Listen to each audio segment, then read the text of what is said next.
il y a un problème avec la justice, affirme l'ex-magistrate. La ministre de la Culture Rachida Dati, renvoyée devant la justice pour corruption dans l'affaire Renault-Nissan, a dénoncé ce mardi 22 juillet une procédure émaillée d'incidents. Avant de mettre en cause certains magistrats qui, selon elle, marchent sur les droits de la défense. J'accable des magistrats qui refusent de faire leur travail selon le code de procédure, a-t-elle martelé sur le plateau de LCI, brandissant une liasse de documents en guise de preuve. Elle a notamment mis en cause le procureur de la République financier qui, d'après elle, l'aurait assuré de son désaccord avec les charges portées contre elle lorsqu'il l'a reçue 2h30 dans son bureau. J'ai vu droit dans les yeux M.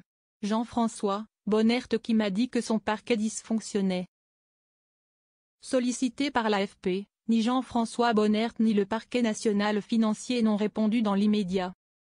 Solidarité gouvernementale. Je ne suis pas condamnée, s'est-elle encore défendue, déplorant que des adversaires instrumentalisent de manière un peu honteuse l'affaire.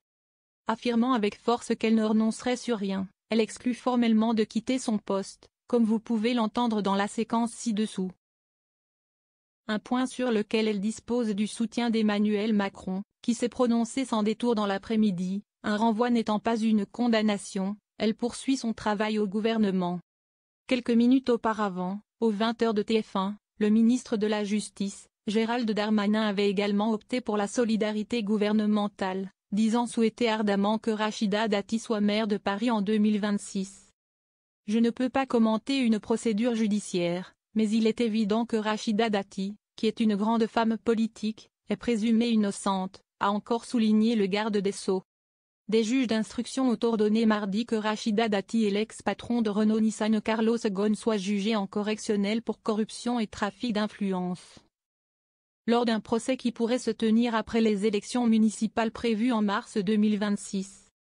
La ministre de la Culture, 59 ans, qui a fait appel de la décision, est soupçonnée d'avoir perçu 900 000 € entre 2010 et 2012 pour des prestations de conseil avec une filiale de l'alliance Renault-Nissan. Mais sans avoir réellement travaillé, alors qu'elle était avocate et députée européenne.